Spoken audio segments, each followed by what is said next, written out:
পাপ হয়, শিরক তো বহু দূরের কথা, পাপ হয় এটুকু আমাদের বলে নাই কেউ। ইদানিং আমরা এমন ভাবে শুনতেছি তাবিজ কবজ নেওয়া শিরক, কোন তাবিজওয়ালা হুজুরও অনলাইনে প্রচার করে না।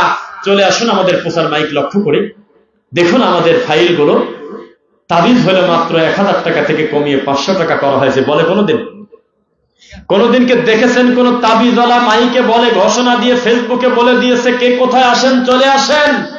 তাবিজ দেওয়া হলো নেকির কাম, এই জন্য আমরা সিদ্ধান্ত নিয়েছি নেকিটা বেশি মানুষের কাছে পৌঁছানোর জন্য আগামী মাস থেকে এত তারিখ থেকে এত তারিখের তাবিজ আমরা বিনামূল্যে দেবো। বলছে কোনদিন?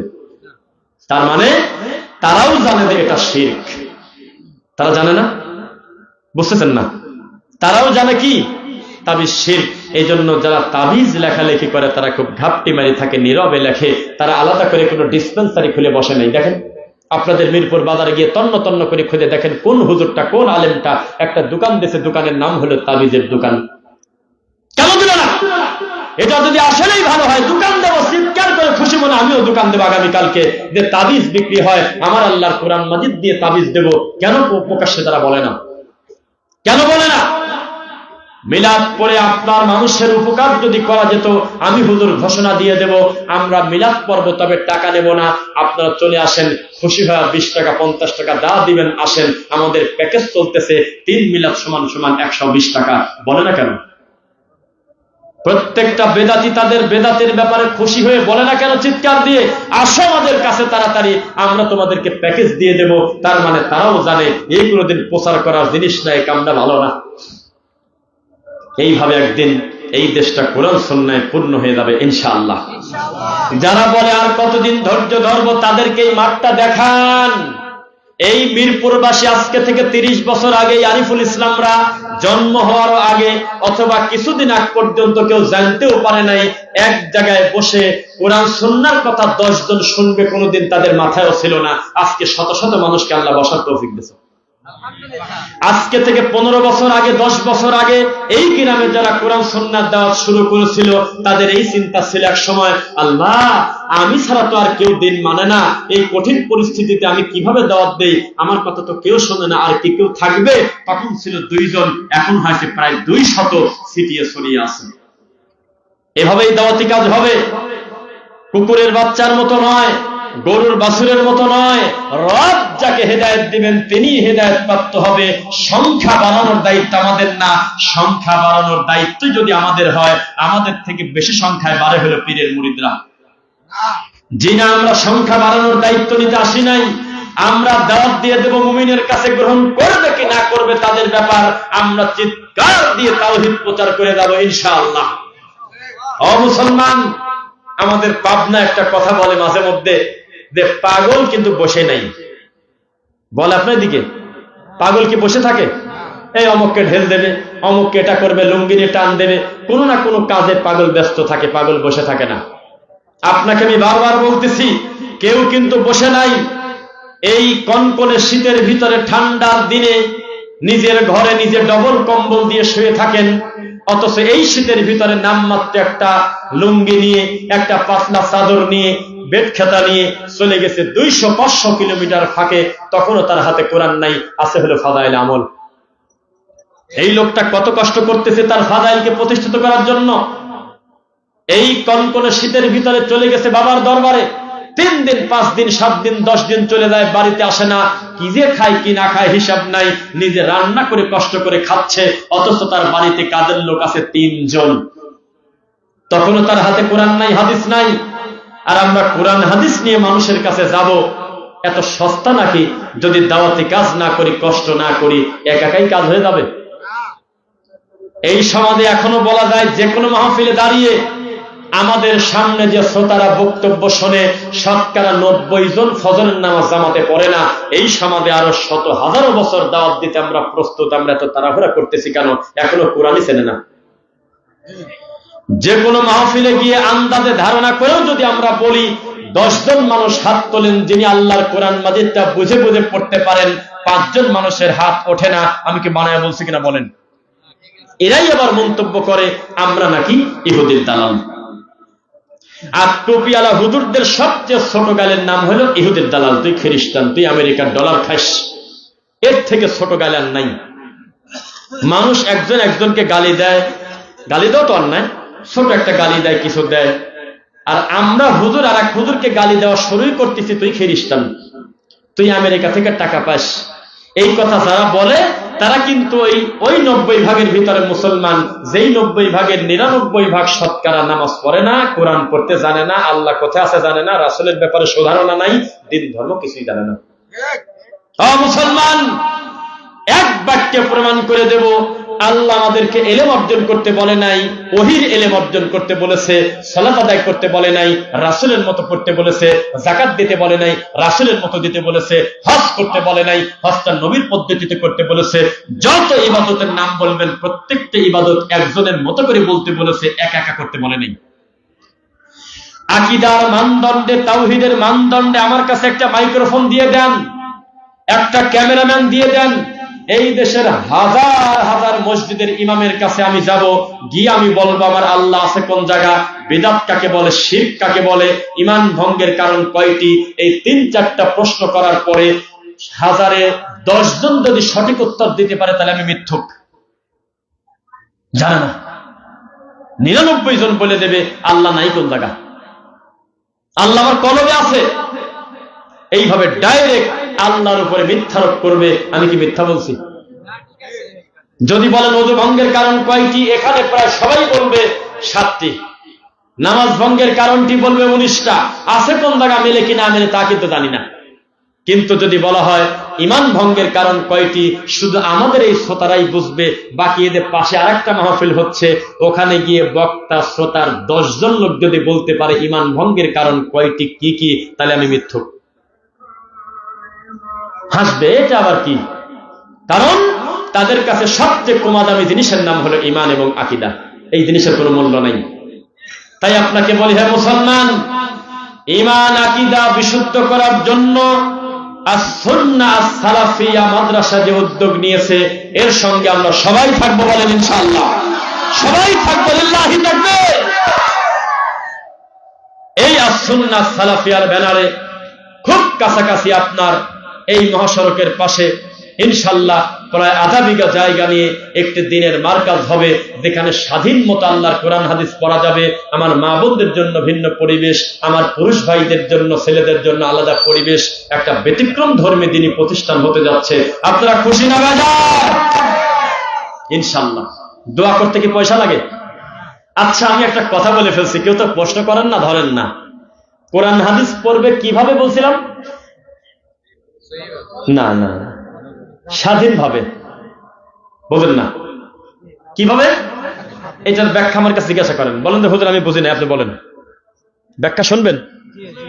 আমাদের এই দেশে স্বাধীন মতো কোরআন হাদিস পড়া যায় না। যদি বলেন এটা কেমন কথা, ইন্নাল্লাহা ওয়া মালাইকাতাহু ইউসাল্লুনা আলান নবী ইয়া আইয়ুহাল্লাযীনা আমানু সাল্লু আলাইহি ওয়া সাল্লিমু তাসলিমা।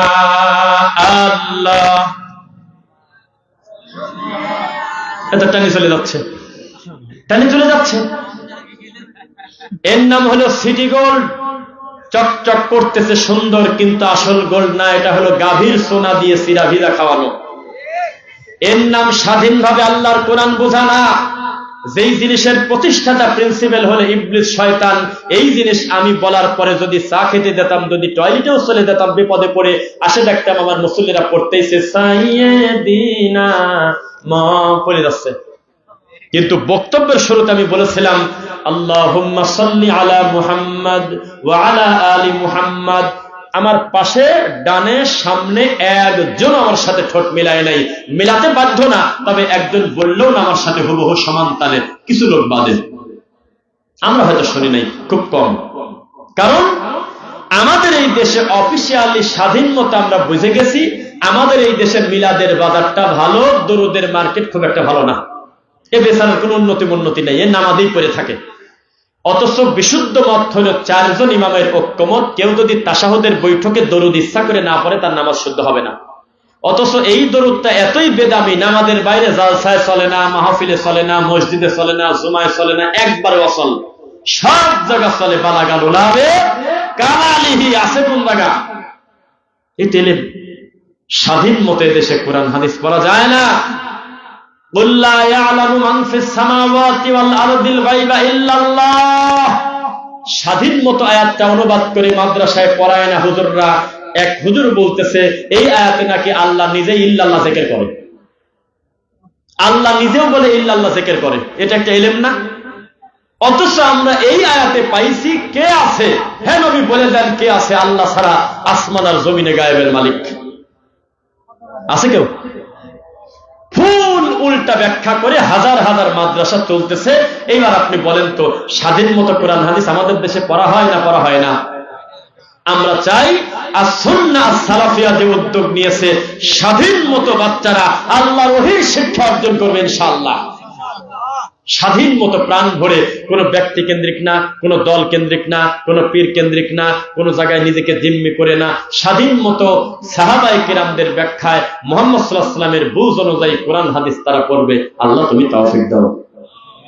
যে কথা বলতেছিলাম, এই সমাজের মানুষের ইলম কাকে বলে একটু দেখেন, জবাবদিহিতা নাই।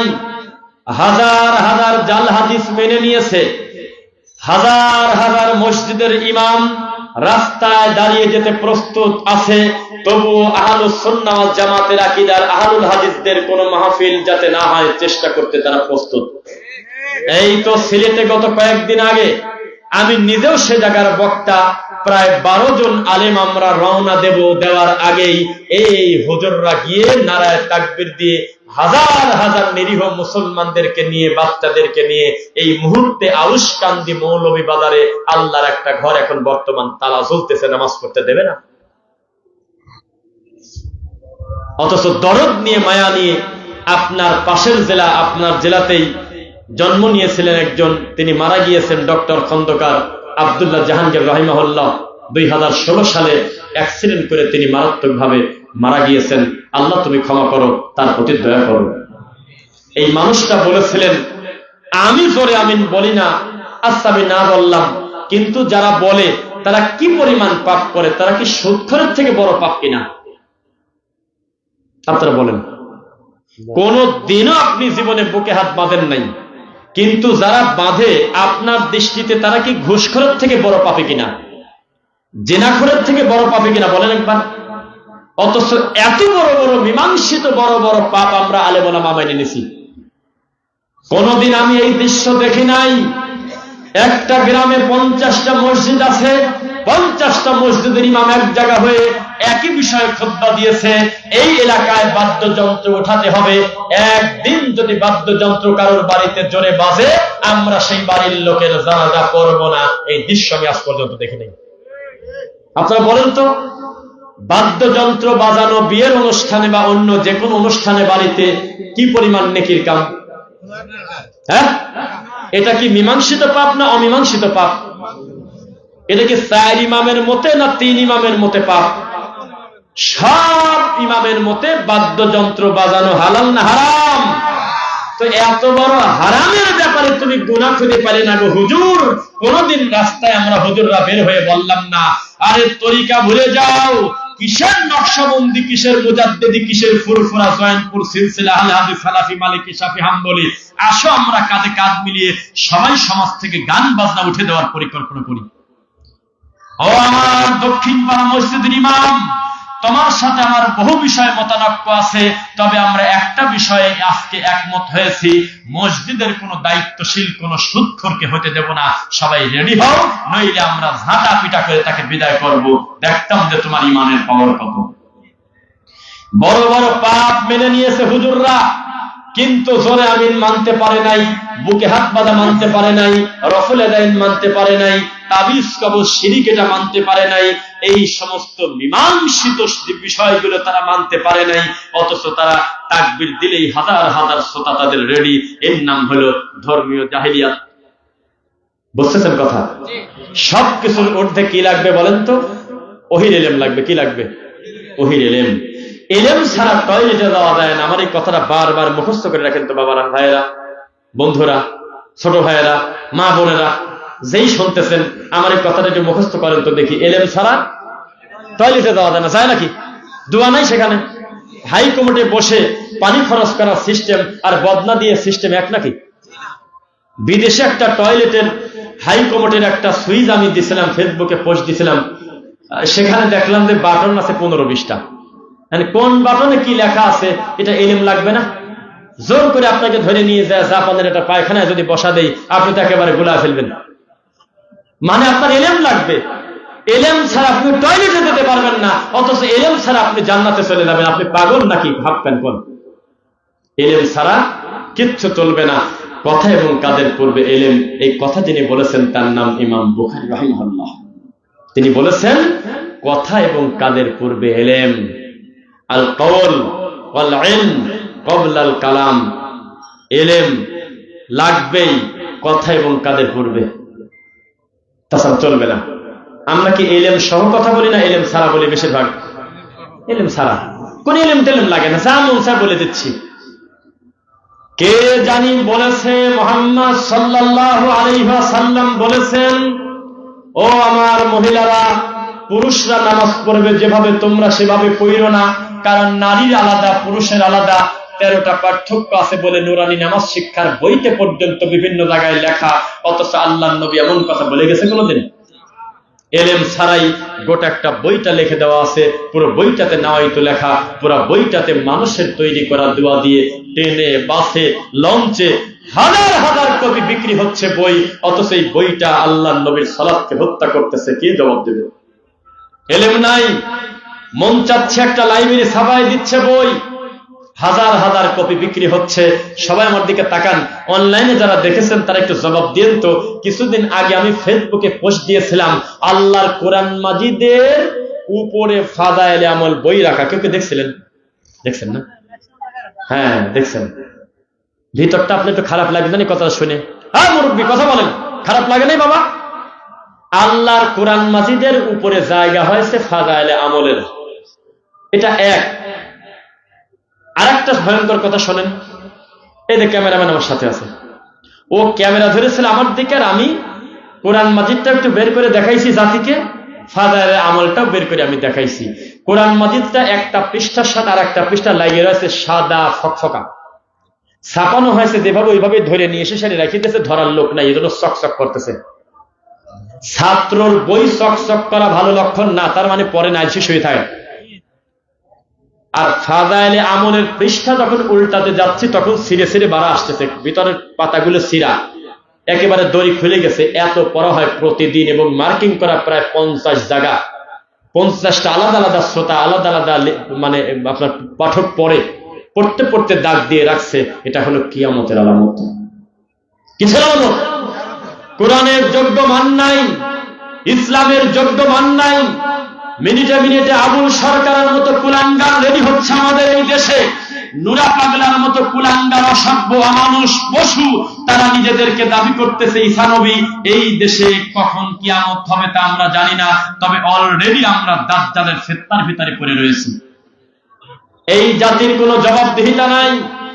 আল্লাহকে নিয়ে এত বড় গালিগালাজ কটু মন্তব্য করার পরেও তাদের পক্ষে কিছু টুপিওয়ালা মাহফিলের স্টেজে বলে আবুল সরকারকে কিছু বলা যাচ্ছে না, কারণ তিনি হলেন নবীর পক্ষের, ওলিয়া উলিয়ার পক্ষের লোক। এই তো অবস্থা আমাদের। এদেশে কোনো জবাবদিহিতা নাই। একটা মহিলা ওপেন ঘোষণা দিয়ে দিচ্ছে, একটা পুরুষ যদি 4 বিবাহ করতে পারে, এই বিবাহ করার অধিকার তাকে দিল কে? আমরা কি কোনোদিন অধিকার দিছি? ওর অনুমতি নিয়ে বলে বিয়ে করা লাগবে আরেকজনের। কেউ কোনো কিছু বলবে না। বলতে গেলে এই দেশে কিছু পুরুষ নামক হিজলা, কিছু নারীবাদী নারায় তাকবীর দিয়ে রাস্তায় বের হয়ে ওই মহিলাকে তাকবীর দিয়ে সাতালে উঠে ফেলবে। এটা হলো সেই দেশ। লালনের নামে সেতু যেদিন হয়েছিল, লালনের নামে মোরাল যেদিন হয়েছিল, লালনের নামে গবেষণা যেদিন হয়, লালনের নামে সঙ্গীত হয়, লালনের নামে ওরস হয়, লালনের নামে বিশ্ববিদ্যালয়ে যখন সাবজেক্ট থাকে মানুষ পড়ে, সেদিন আমরা বলেছিলাম আমাদের এই 90% মুসলমান এই কথা বলার অধিকার আমরা হারিয়ে ফেলেছি। এই দেশের ধর্মে কুত্তায় মুখ দিয়েছে, এ ধর্মের জাত নাই। যেই লোক মরা পর্যন্ত লুকাইছে ও কোন জাতের, বলছে লালন কি জাতে সংসারে তোমরা বুঝলে না, তার মানে হলো অজাত। হিন্দুর আলাদা একটা জাত আছে, খ্রিস্টানের ভিন্ন একটা আইডেন্টিটি আছে, লালনের কোনো জাতি নাই। মরার আগে বলে গেল আমি যে কি জাত এ সংসারে তোমরা বুঝলে না, অজাত। মরার আগে যে লোকটা বলে গেল খাঁচার ভিতর অসীম পাখি কেমনে আসে যায়, একটা কমন একটা কথা। এই কথা শুনে ফরিদা পারভিন মরার আগে হু হু হু করে কাঁদে আর বলে, ও কি দামি কথা বলে গেল রে। কিছুই না, কিসের দামি কথা? খাঁচার ভিতর অসীম পাখি কেমনে আসে যায়, এটা কি আমার দায়িত্ব? ইয়াসআলুনাকা আনির রূহ, 1450 বছর আগে বলা, হে নবী, আপনাকে যদি কেউ প্রশ্ন করে রুহু কি, আপনি বলে দেন উলির রূহু মিন আমরি রব্বি, রুহু হলো আল্লাহর আদেশ, আদেশ করলে থাকবে, আদেশ করলে নাই হয়ে যাবে, শেষ। আর কি আছে? এই কমন একটা কথা এই ঠাকুরের বাস্তার মুখ থেকে নাকি আমার শোনা লাগবে, খাঁচার ভিতর অসীম পাখি কেমনে আসে যায়। আর এই বাঙালি হু হু করে কাঁদে আর বলে, কি যে আধ্যাত্মিক, কি যে গবেষক লোক। কিসের গবেষক?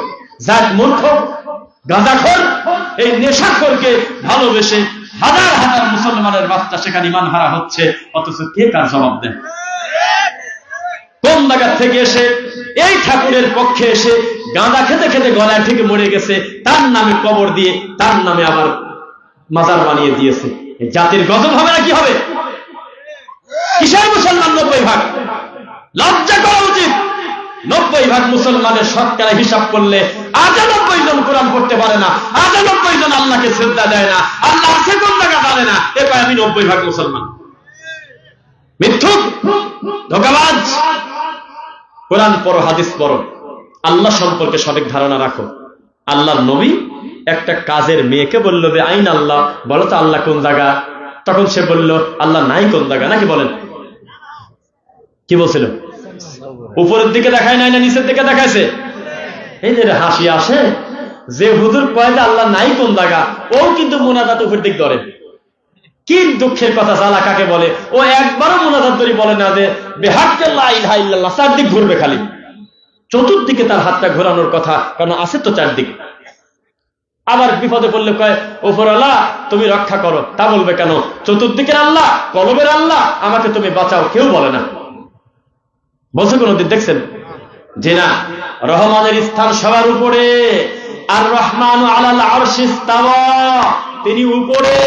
কিভাবে আছেন, কার সাথে আছেন, এই দায়িত্ব আল্লাহ আমাকে দেন নাই। তিনি আল্লাহ, তার সাথে তুলনীয় কেউ নেই।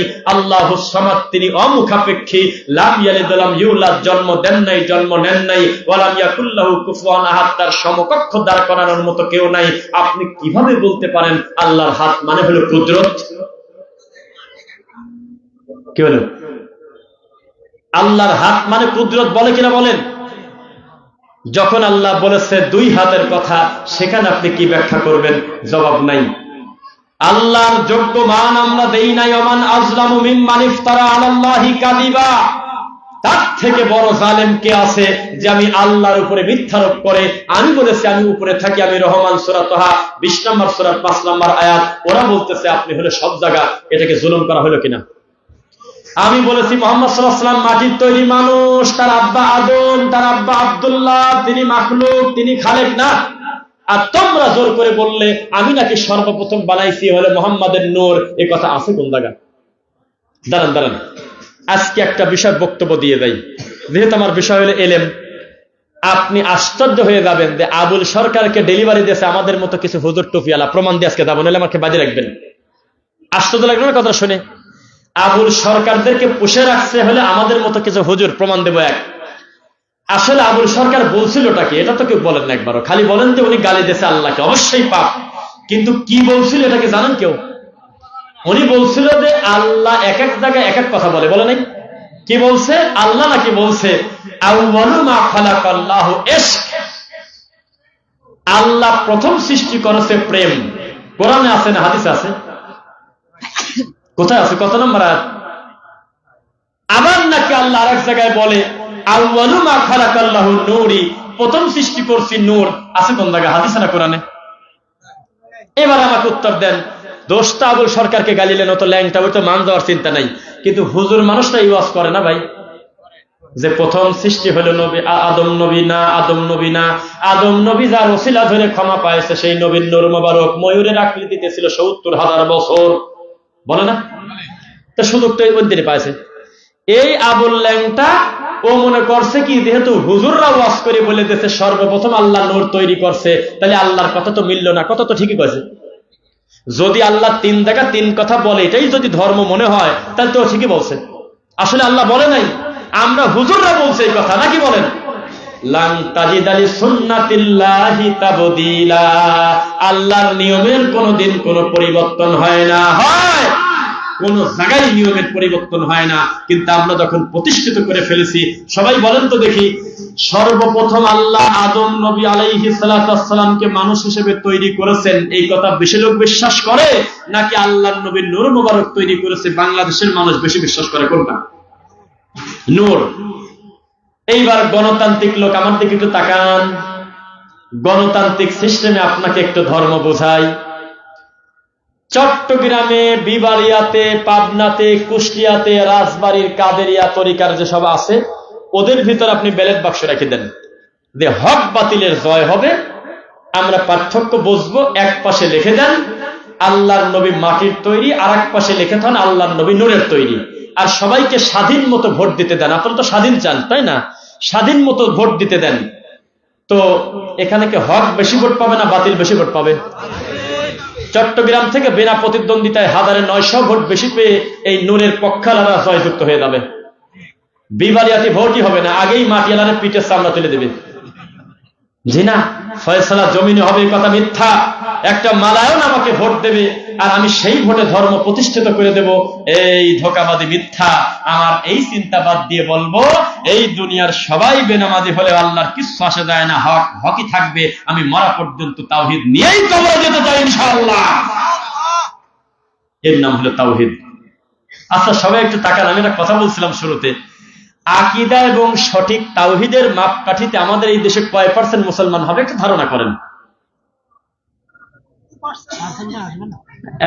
ঠিক আছে ভাই, উত্তর আগে দিয়ে ফেললো। আরে যাক, ঠিক পায় নাই। আপনারা পিছন থেকে বলেন, শতকরা কয়জনকে রাখবেন আকীদা এবং তাওহীদের মানদণ্ডে সে মুসলিম? এটা কয়জন রাখবেন?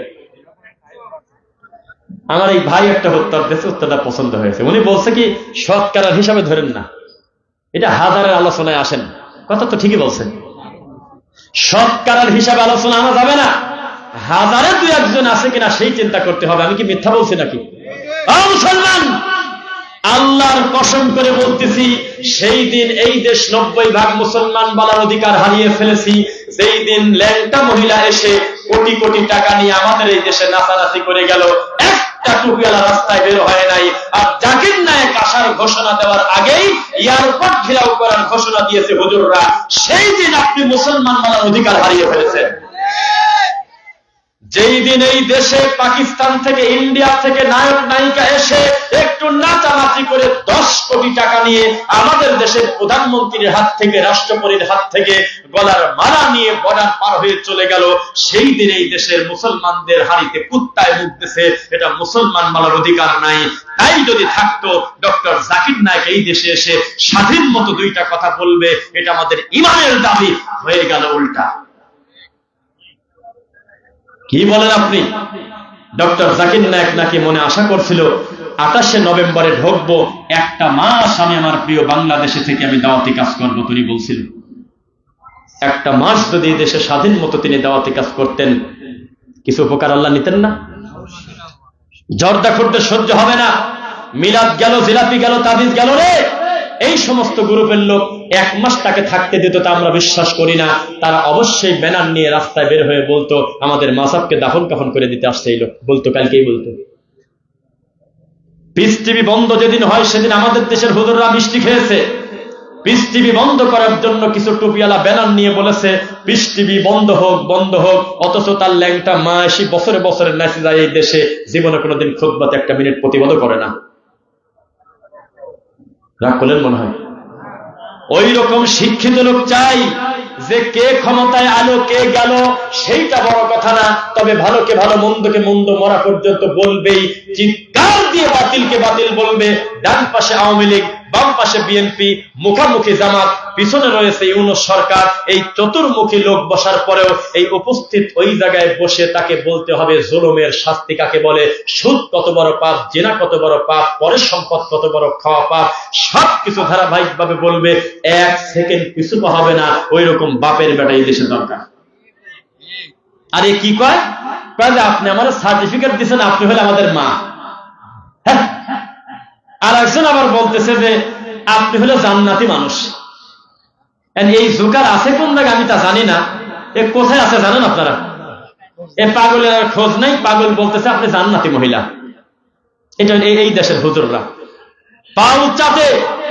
নেতা নেত্রী নির্বাচন হওয়ার পরে একটু সুবিধার আশায় একটা হুজুর মানুষ পায়ে কদম বসি করে চুমা খায়।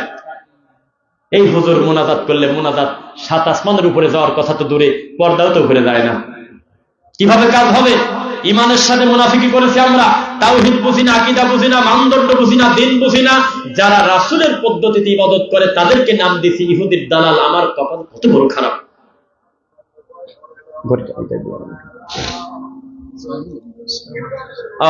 ঠিক আমাদের বর্ডার লাইন হলো 10টা।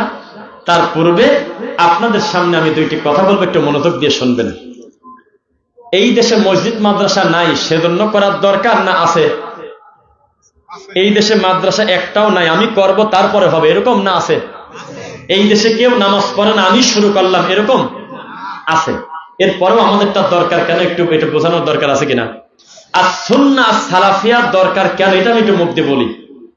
সবাই একটু তাকান। মুফতি মারুফ কাসেমি আমাকে জড়ায় ধরে হাওয়া করে কাঁপতেছে। তা আমি বললাম তো আপনার ছাড়িয়ে দেন, আমি স্টেজে যাবো। তো কয়েকদিন আগে মাফ করে দিচ্ছেন কিনা তাই বলেন। তাহলে আপনি কি করছেন মাফ করবো আমি? কয়েকদিন আগে যে আপনাকে কত গালিগালাজ করে তার হিসাব নেই, আপনি আমাকে মাফ করছেন কিনা বলেন। আমি বললাম যেহেতু সত্য গ্রহণ করছেন আল্লাহর ইচ্ছায়, আপনার প্রতি সুধারণা, অটো ক্ষমা, আমার কোনো রাগ নাই। তো তাকে একজন জিজ্ঞাসা করতেছে, আচ্ছা আপনারা যখন বেদাতি হানাফি মাদ্রাসায় বা তরিকাপন্থী ছিলেন, তখন এই জোরে আমিনের হাদিস আসলে আপনাদেরকে কিভাবে বোঝাতো যে এটা করা যাবে না? হাদিস তো আছে বুখারীতে, 50টার উপরে রাবির, 250-এর উপরে হাদিস, এগুলো কিভাবে বন্ধ করতেন? তো একটা জবাব দিছে। আরেকজন পাশে ছিলেন আর কি, উনি বলতেছে যে শোনেন, আমরা যখন বলতাম হুজুর এই যে রফউল ইয়াদাইন, রুকু হইতে উঠিবার সময়, রুকুতে যাইবার সময়, 3 রাকাত বা 4 রাকাত বিশিষ্ট নামাজের সময়, তাশাহুদের বৈঠক থেকে প্রথম বৈঠক শেষ করে আবার রফুল ইয়াদাইন, এই হাদিসগুলি কি করা যায়?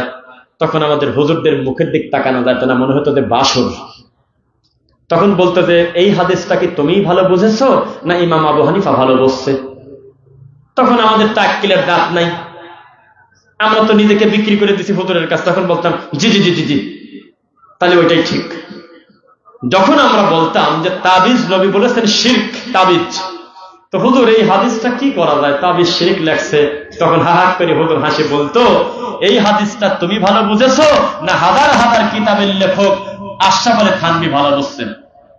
তখন আমাদের যেহেতু বিবেকের দাঁত নাই, হুজুর আগে ভেঙে দিয়েছে, তখন আমরা বলতাম যে আব্বা হুজুর এই হাদিসটা সবচেয়ে ভালো বুঝেছে আশরাফ আলী থানভী, কারণ হাজার হাজার লেখনী তার আছে, কুত্তা ব্যাং সাপ পর্যন্ত তার মুরিদ ছিল। তিনি নামাজ পড়তে গেলে এসে দেখতো যে কলম আর খাতা একাই নড়াচড়া করে। এত বড় লোক যেহেতু তাবিজ দেখছে বেহেশতে দেওয়ারে, তাহলে বোঝা গেল তাবিজ দেওয়া যায়, এই তো বলে দৌড়েই। এইভাবে তারা কোরআন হাদিসকে বিকৃত করে। তো এটা থেকে বাঁচার জন্য আর সুন্নাহ সালাফিয়া ব্যানারে আপনার এলাকায় যদি এমন একটা দিনে প্রতিষ্ঠান হয় যেখানে শুধু ভালোটা পড়ানো হয়, বাচ্চাদেরকে সঠিক আকীদা শিক্ষা দেওয়া হয়, বাচ্চাদেরকে কোনো বেদাত এবং শিরিক শেখানো হয় না, শুধু কোরআন হাদিস পড়ানো হয়, আপনারা কি খুশি হবেন? আপনার বাচ্চা দিবেন ইনশাল্লাহ? এই যে দ্রুতই কার্যক্রম টেম্পোরারি এখনো চলতেছে, পাশেই এখানে তাওহীদের বাগান একটা আছে। আমি আশা করব ভাই, বাতিল প্রতিষ্ঠিত করার জন্য গাঁজা, হাজার হাজার মন ওখানে গাঁজা যাতে ঠিক মতো আঞ্জাম হয়, প্রশাসন পর্যন্ত পাহারা দিচ্ছে যাতে গাঁজা খাওয়া ডিস্টার্ব না হয়। শুধুমাত্র পাপের কাজকে প্রতিষ্ঠিত করার জন্য কত কষ্ট, এই কথাটা বলতেছে আমার কান্না আসতেছে। কত মাজারে পুলিশ প্রোটেকশন দিচ্ছে যাতে তাদের গাঁজা খাওয়া ডিস্টার্ব না হয়, প্রকাশ্যে মানুষকে সেজদা দিচ্ছে, এত মেহনত হচ্ছে তারা করতেছে। আপনি কি আমার দিনী ভাইকে সহযোগিতা করবেন না? আরিফুল ইসলাম সোহান ভাইকে কি বলবেন না হাতটা ধরে, ভাই জীবন দিতে প্রস্তুত তাওহীদের জন্য, আপনি ভালো কাজ করেন, আমরা সাথে আছি, পারবেন? টাকা লাগে, মেধা লাগে, বুদ্ধি লাগে, ভুল হলে সংশোধন করে দেব, আপনি আমাদের একটা হাত না হাজারো হাত আমরা আছি, পারবেন বলতে? ভাই কি লাগবে? ফ্যান লাগবে, দিলাম। লাইট লাগবে, দিলাম। টাকা লাগবে, দিলাম। কেন? লাআনাল্লাহু মান আওয়া মুহদিসান। এতদিন শুনেছেন দান করলে নেকি হয়, আজকে বলতেছি দান করলে গুনাহ হতে পারে যদি সে বিদআত এবং শিরকের প্রতিষ্ঠানে হয়। ভালো জায়গায় দান করবেন, তারই পুরস্কার আছে। প্রাণ ভরে সাদাকা করবেন, আল্লাহ যেন সহজ করে। শাকিব, এটা শেষ করো। এইবার আমি বৈঠকে